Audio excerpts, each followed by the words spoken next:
নমস্কার, আপনারা দেখছেন টার্গেট নিউজ। আপনাদের সঙ্গে আমি সায়ন। বিস্তারিত খবরে যাওয়ার আগে দেখে নেব হেডলাইন্স। কোনো অপরাধীকে বাইরে রাখা যাবে না, বারুইপুর এনকাউন্টার প্রসঙ্গে সমীর ভট্টাচার্য। চলে আসবো পরের খবরে।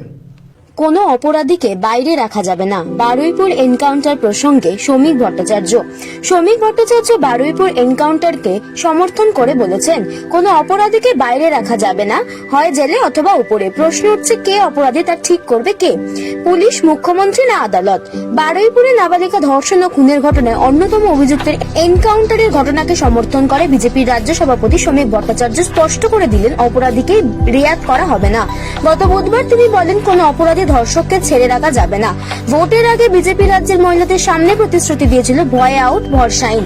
প্রধানমন্ত্রী নরেন্দ্র মোদীও এই বার্তা দিয়েছিলেন, আমাদের সংকল্পপত্রে যা ছিল তা আমরা করেছি। এনকাউন্টারের সমর্থনে করা প্রতিক্রিয়া দিয়ে তিনি আরো বলেন, সরকার কড়া পদক্ষেপ নিয়েছে, কোনো অপরাধীকে আর ছেড়ে রাখা যাবে না। রাজনৈতিক নেতার আশীর্বাদে আর কেউ বাঁচতে পারবে না, অপরাধী না জেলে থাকবে, না হলে আকাশে। কামদুনি কাণ্ডের প্রসঙ্গ তুলে আগের তৃণমূল সরকারকে নিশানা করে সমীর ভট্টাচার্য বলেন, কামদুনিতে যে অপরাধ হয়েছে সেখানে তৃণমূলের কি ভূমিকা ছিল? অপরাধীকে কেউ বাঁচাতে পারবে না। যারা খুন করেছে, যারা গণধর্ষণ করেছে, তাদের পাতাল থেকেও খুঁজে বের করা হবে। অপরাধীদের স্থান হয় জেলের ভেতরে, না হলে আকাশের উপরে। বিচার হবেই বলেই মন্তব্য করেন রাজ্যের পুর ও নগরোন্নয়ন মন্ত্রী অগ্নিমিত্রা পালও। বারুইপুরে নাবালিকা ধর্ষণ ও খুনে এক অভিযুক্তের এনকাউন্টার প্রসঙ্গে প্রতিক্রিয়া দিতে গিয়ে পুরমন্ত্রী বলেন, যারা ভাবছেন পার পেয়ে যাবেন, কেউ বাঁচতে পারবেন না, তারা কোথায় কেউ ধর্ষণ করেছে ধরা পড়েছে। রিকনস্ট্রাকশনের সময় সে চালাকি করে পালানোর চেষ্টা করেছে, তখন তাকে মারা হয়েছে। এনকাউন্টারের বিরোধিতা যারা করেছে তাদের কটাক্ষ করে পুরমন্ত্রীর প্রশ্ন, ওরা কি তাহলে ধর্ষণের ঘটনা সমর্থন করছে? বারুইপুরের এনকাউন্টার দৈব বিচার বলে দাবি করছে রাজ্যের বিজেপি মুখপাত্র দেবজিৎ সরকারও। Bureau report, target news, Kolkata. চলে আসবো পরের খবরে। বুদ্ধিজীবীদের মাথায় ডিম মারার নিদান দিলেন দিলীপ ঘোষ। বিজেপির নতুন সংস্কৃতির একটা অঙ্গ হলো ডিম থেরাপি, যা মোটেই শুভ কাজ নয়। আবার সেই ডিম থেরাপির কথাই বললেন মন্ত্রী দিলীপ ঘোষ, তবে বিরোধী রাজনৈতিক দলের মানুষদের নয়, বুদ্ধিজীবীদের। সকালে জমা, বিকেলে খরচ, ঠিক যা বলেছিলেন মুখ্যমন্ত্রী শুভেন্দু অধিকারী, বারুইপুরের ঘটনায় সেই কাজই করলেন। নাবালিকাকে ধর্ষণ ও খুনের ঘটনায় এক অভিযুক্তকে এনকাউন্টার করে পুলিশ, আর এই খবর শোনার পরে কুশু নির্যাতিতার পরিবার। তবে একই সঙ্গে নানাবিধ যুক্তি খাড়া করে এনকাউন্টারের বিরুদ্ধেও মুখ খুলেছেন অনেকে। বিশেষ করে সরব হতে দেখা গেছে সিপিএম এর আইনজীবী বিকাশ ভট্টাচার্য, তৃণমূল নেত্রী মমতা বন্দ্যোপাধ্যায়রা। এবার তাদেরই উদ্দেশ্য করে বার্তা দিলেন রাজ্যের পঞ্চায়েত ও গ্রামোন্নয়ন মন্ত্রী দিলীপ ঘোষ। দিলীপ ঘোষ বলেন, এরা সমাজ বিরোধী। এই যে অপরাধ বেড়েছে সমাজে, এর পিছনে কমিউনিস্টরা, বুদ্ধিজীবীরা চিরদিন দাঁড়িয়েছে। এরা নিজের ইমেজ আর নাম ছাড়া চায় না। যখন অপরাধ হয়েছে তার বিরুদ্ধে আন্দোলন, আবার অপরাধী সাজা পেলে তার বিরুদ্ধেও আন্দোলন। এখানে উল্লেখ, বিকাশ রঞ্জন ভট্টাচার্য এই এনকাউন্টার নিয়ে সরব হয়েছিল, তুলেছিলেন প্রশ্ন। এমনকি ডিম ছোড়ার যে সংস্কৃতি বাংলায় তৈরি হয়েছে তার বিরুদ্ধেও সরব হন। অপরদিকে এনকাউন্টার নিয়ে মুখ খোলেন মমতা বন্দ্যোপাধ্যায়ও। তীব্র নিন্দা করেন কৃষ্ণনগরের তৃণমূল সাংসদ মহুয়া মিত্র। তাদের মাথায় ডিম ছুটতে বলেন দিলীপ ঘোষ। এদিন বিজেপির এই মন্ত্রীর নিন্দান, ডিম এই সব বুদ্ধিজীবীদের মাথায় ভাঙুন, এদের বুঝিয়ে দিন অপরাধী এবং অপরাধের পাশে দাঁড়ানো এইসব মানুষকে সমান ট্রিটমেন্ট দিন। এখানে উল্লেখ, বিজেপি রাজ্যের সভাপতি সমীর ভট্টাচার্য বারে বারে ডিম ছোড়া নিয়ে দলের কর্মীদের সতর্ক করেছেন। তিনি জানিয়েছেন, এই সংস্কৃতিতে সমর্থন করে না বিজেপি। তারপরেও নিচুতলার বিজেপি কর্মীরা সেই কথা শুনছেন না, তা এক প্রকার স্পষ্ট প্রতিদিনের ঘটনায়। কিন্তু দিলীপের ক্ষেত্রে দেখা যাচ্ছে শ্রমিকের থেকে ভিন্ন মত পোষণ করছেন তিনি। Bureau report, target news, Kolkata. এখন একটা ছোট্ট বিরতির পর ফিরে আসছি খবরে, সঙ্গে থাকুন। আপনার ব্যবসার পরিধি বৃদ্ধি করতে চান?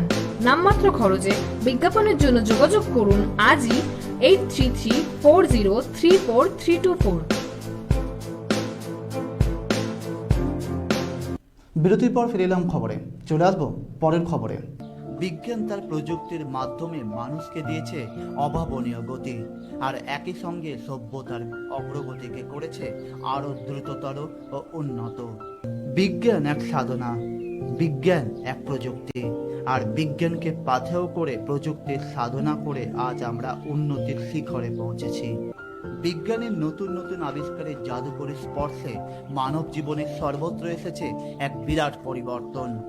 বিজ্ঞানের এই জয়যাত্রার পেছনে যেসব প্রতিভাবান বৈজ্ঞানিক সাধকদের অবদান রয়েছে, তাদের মধ্যে অন্যতম হলেন বিধাননগরের সন্দীপন চন্দ্র। এইসব প্রতিভাবানদের হাত ধরে বিজ্ঞান মানব জীবনে তার জয়যাত্রা অব্যাহত রেখেছে। বিজ্ঞান প্রতিনিয়ত আমাদের জীবনকে করে তুলেছে উন্নত থেকে আরো উন্নত। বিধাননগরের সন্দীপন রাত দিন এক করে বিজ্ঞানের নানা প্রযুক্তি তৈরি করছে নিরলসভাবে। মনীষী স্পেন্সারের মতে বিজ্ঞান হলো সুশৃঙ্খল ও সুসংগবদ্ধ জ্ঞান, আর এই জ্ঞানকে পাথর করে সন্দীপন তৈরি করেছে একাধিক প্রযুক্তি। এভাবেই সভ্যতার বিকাশে সহায়ক শক্তি হয়ে ওঠার মাধ্যমে সন্দীপন বিজ্ঞানকে ব্যবহার করে চলেছে বৃহত্তর মানব কল্যাণে। জীবনের সঙ্গে বিজ্ঞানের সম্পর্ক যেমন পুরনো তেমনি নিবিড়। বর্তমানে মানব জীবনে যেদিকে দৃষ্টিপাত করা হোক না কেন, বিজ্ঞানের অবদান সর্বক্ষেত্রেই বিরাজমান। বিজ্ঞান বলে মানুষ নাকি জল, স্থল, অন্তরিক্ষ পর্যন্ত জয় করেছে প্রযুক্তিকে ব্যবহার করে। মানুষ তার নিজের সংকট নিরসনে বিজ্ঞান ও প্রযুক্তিকে ব্যবহার করে চলেছে নিরন্তরভাবে। বিজ্ঞান ও প্রযুক্তিকে কাজে লাগিয়ে সন্দীপন যেমন ড্রোন তৈরি করেছে, তেমনি জীবনের সর্বক্ষেত্রে বিজ্ঞানের নতুন নতুন কৌশল তৈরি করে চলেছে সন্দীপন। বিজ্ঞান কথা বলে। বিজ্ঞান ও প্রযুক্তি আজ মানব সভ্যতার উন্নতির অন্যতম প্রধান স্তম্ভ। প্রতিদিন জীবনে চলার পথে মানুষ মুখোমুখি হয় নানা সমস্যার। বিজ্ঞান এক অবলম্বন। তাই তো বিজ্ঞান ও প্রযুক্তির সাহায্যে আমাদের দেশ আজ উন্নতির শিখরে পৌঁছেছে। এখন একটা ছোট্ট বিরতি, বিরতির পর ফিরে আসছি খবরে, সঙ্গে থাকুন। আপনার ব্যবসার পরিধি বৃদ্ধি করতে চান? নামমাত্র খরচে বিজ্ঞাপনের জন্য যোগাযোগ করুন আজই 8334034324। বিরতির পর ফিরে এলাম খবরে, চলে আসবো পরের খবরে। মমতা বন্দ্যোপাধ্যায়ের সুর নরম, এবার কি ঋতব্রত কাকলিরা পুরনো ঘরে ফিরবেন? গত বুধবার বিকেলের সভায় মমতা যথেষ্ট আক্রমণাত্মক থাকলেও সন্ধ্যায় ফেসবুকে অনেকটা নরম সুরে তিনি তার প্রাক্তন সহকর্মীদের আবার নরম সুরে আমন্ত্রণ জানান। নাম না করে কাকলি ঘোষ দস্তিদার ঋতব্রত বন্দ্যোপাধ্যায়ের উদ্দেশ্যে তার বার্তা, অন্তত কর্মীদের কথা ভেবে ঘরে ফিরুন। দরকারে পরিবারে এসে পরিবারকে প্রশ্ন করুন, মাঝ রাস্তায় থাকবেন না। গত বুধবার বিকেলে বারুইপুর কাণ্ডের প্রতিবাদে শহরে মিছিল করে তৃণমূল কংগ্রেস। সেই মিছিলে তৃণমূল কর্মীদের উপর পুলিশ নির্যাতনের অভিযোগ তুলে মমতা দাবি করেন, যারা দলের সঙ্গে বেইমানি করেছে তাদের জন্য কর্মীদের উপর অত্যাচার বাড়ছে। মমতার কথায়, যারা বেইমান তাদের জন্য অত্যাচার অনেক বেড়েছে, এই বেইমানদের ক্ষমা করবেন না। ওরা বিজেপির দোসর হয়ে গিয়েছে, বারুইপুরে গিয়ে বলছে আমাদের বিজেপি মুখ্যমন্ত্রী পাঠিয়েছে। পরক্ষণে কালীঘাট তৃণমূলের সুপ্রিমোর বক্তব্য, এত ছলনা কেন? হয় তৃণমূল করুন আমাদের সঙ্গে, না হয় সরাসরি বিজেপির কোলে গিয়ে দলুন। দলের বিদ্রোহী দুই শিবিরের উদ্দেশ্যে মমতার বার্তা, এখনো সময় আছে, বিজেপির কোলে আশ্রয় না নিয়ে নিজের ঘরে ফিরে একবার নিজের পরিবারকে প্রশ্ন করুন। একবার কর্মীদের কথা ভাবুন, এই কর্মীরা আপনাদের জন্য রক্ত পর্যন্ত দিয়েছে। বেইমানদের কথায় বেইমানি করবেন না। Target news, Kolkata. চলে আসবো পরের খবরে। আগেই বলেছিলাম প্রয়োজনে উত্তরপ্রদেশের স্টাইলে এনকাউন্টার হবে, দাবি দিলীপ ঘোষ। বারুইপুর কাণ্ডের অপরাধীকে এনকাউন্টার করার প্রতিবাদে অনেকেই যখন সোচ্চার, তখন মন্ত্রী দিলীপ ঘোষ সেই এনকাউন্টারকে সমর্থন করেন। তিনি স্বীকার করতে রাজি না যে এটা গণতন্ত্র বিরোধী। বিজেপি ক্ষমতায় এলে পশ্চিমবঙ্গে পুলিশের ভোল বদলে যাবে বলে আগে জানিয়েছিলেন দিলীপ ঘোষ। তার আভাস ছিল উত্তরপ্রদেশের স্টাইলে এনকাউন্টার হবে এ রাজ্যেও। ঠোঁট কাটা ভঙ্গিতে তার দাবি ছিল যে মে মাসের 4 তারিখের পর সব পাল্টে যাবে। আমি খড়গপুরের গুন্ডা মাফিয়ার বিরুদ্ধে অনেক লড়াই করেছি, আবার লড়বো। এবার সকলকে ধরে ধরে ভিতরে ঢোকাবো, পরিবর্তনই হবে। তিনি আরো বলেছেন যে পুলিশ আজ মাফিয়া আর গুন্ডাদের সঙ্গে বসে চা খাচ্ছে, চোর নেতাদের চামচাগিরি করছে, সেই পুলিশই দেখবেন উত্তরপ্রদেশের স্টাইলে এনকাউন্টার করবে। সকলকে জেলে ঢোকানো হবে। বারুইপুর এনকাউন্টার ঘটনা দিলীপ ঘোষের সেই সময় করা এই মন্তব্যের বাস্তব রূপ মনে করা হচ্ছে। নাবালিকাকে ধর্ষণ করে খুনের ঘটনায় পুলিশের গুলিতে মৃত্যু হল অন্যতম অভিযুক্ত প্রভাস মণ্ডলের। সূত্রের দাবি, মঙ্গলবার রাতে তাকে ঘটনার পুনর্নির্মাণের জন্য অপরাধস্থলে নিয়ে যাওয়া হয়েছিল। সেখানেই সে পুলিশের হাত থেকে আগ্নেয়াস্ত্র কেড়ে নিয়ে গুলি চালানোর চেষ্টা করে। পালানোর সময় পুলিশের পাল্টা গুলিতে তার মৃত্যু হয়েছে। বারুইপুরের ঘটনায় পুলিশ এনকাউন্টার উত্তরপ্রদেশের যোগী রাজ্যের অনুকরণ বলেই মনে করছে অধিকাংশ। এই নিয়ে মুখ খুললেন তৃণমূল কংগ্রেসের মমতা গান্ধী। সাংসদ মহুয়া মৈত্র তিনি সোশ্যাল মিডিয়ায় লিখেছেন, বারুইপুর ধর্ষণ ও খুনের অভিযুক্ত প্রভাস মণ্ডলের এনকাউন্টারে খতম। বাঙালিরা দয়া করে নতুন বাংলাকে স্বাগত জানান। এটা উত্তরপ্রদেশ 2.0, বিজেপি সরকার নয়, এটা জঙ্গল রাজ। Report, target news, Kolkata. এখন একটা ছোট্ট বিরতি, বিরতির পর ফিরে আসছি খবরে, সঙ্গে থাকুন। আপনার ব্যবসার পরিধি বৃদ্ধি করতে চান? নামমাত্র খরচে বিজ্ঞাপনের জন্য যোগাযোগ করুন আজই 8334034324। চলে আসবো পরের খবরে। রহস্যতে মোড়া কপালিনী দেবীর মন্দির। সারা ভারতে এমন অনেক মন্দির আছে যার সঙ্গে জড়িয়ে আছে অনেক রহস্য। তেমনই এক মন্দির ভুবনেশ্বরের কপালিনী দেবীর মন্দির। মন্দিরের ভিতর জ্বলছে নিবু নিবু আলো, তাতে চোখ সয়ে গেলে দেখা যাবে দেবীর মুখ। কালো পাথরে খোদাই করে তৈরি দেবীর ভয়াবহ মুখভঙ্গি দেখলে শরীর ঠান্ডা হয়ে যায় যেন।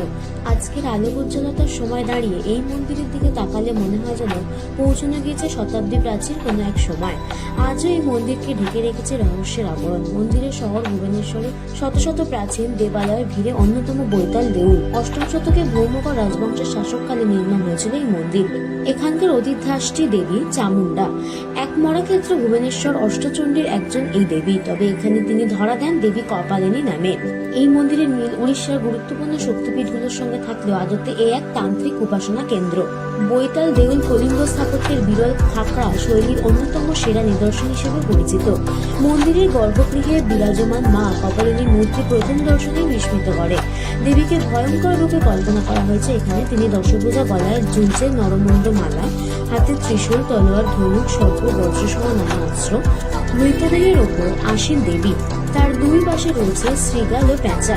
এই দুই প্রাণী তন্ত্রশাস্ত্রে মৃত সময় অন্ধকার ও গুপ্তদানের প্রতীক হিসেবে বিবেচিত হয়। দেবীর এই রূপ ভয় প্রদর্শনের জন্য নয়, বরং অহংকার, ভয়, মায়া এবং মৃত্যু ভিত্তিতে জয় করা আধ্যাত্মিক বার্তা বহন করে।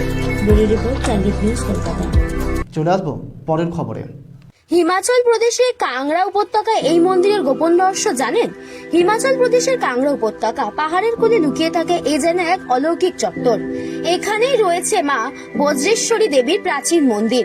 শতাব্দী প্রাচীন এই পীঠস্থান শুধু ভক্তিতে নয়, এক অদ্ভুত রহস্যে মোড়া।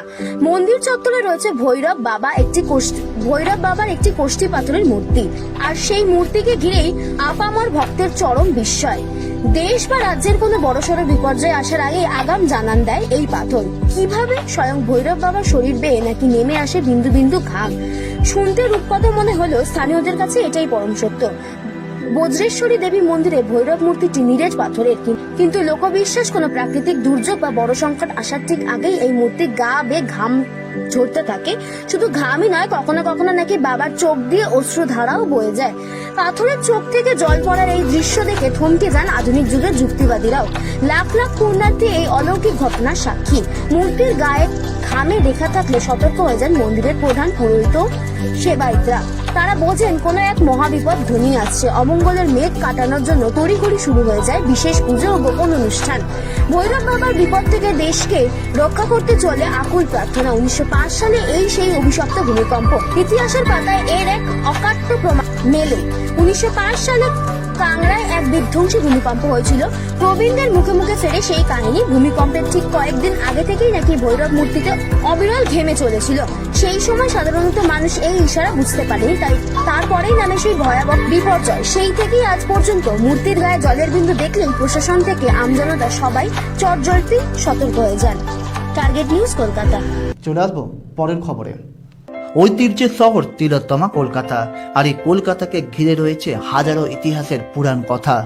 তিলোত্তমা কলকাতা যে ঐতিহ্যকে আঁকড়ে ধরে এতদিন গর্ববোধ করত, আজ প্রযুক্তিবিদ্যার যুগে মোবাইলের হাত ধরে সেই ঐতিহ্য কলকাতা আজ হারাতে চলেছে, বলা ভালো বিলীন হতে চলেছে।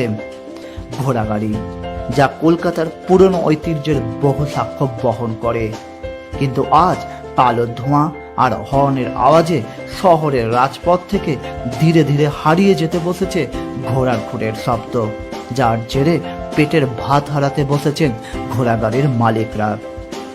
মোটর সাইকেলে কিংবা দামি গাড়িতে চড়ে শীতের দুপুরে কলকাতা ভ্রমণ, এটাই এখন হাল ফ্যাশন, লেটেস্ট ট্রেন্ড। মানুষ আজ অনেক বেশি যন্ত্র নির্ভর হয়ে পড়ছে। আজকের শিশুরা অনেক বেশি মোবাইল নির্ভর হয়ে পড়ছে, যার ফলে ভিক্টোরিয়ার সামনে থেকে শহরের ঐতিহ্যকে ভুলতে বসেছে আজকের প্রজন্ম।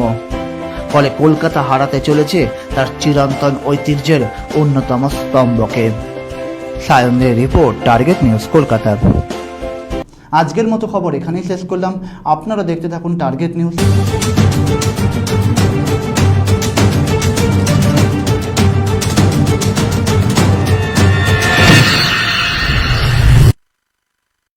সোনার বাংলা আমার আমার সোনার বাংলা।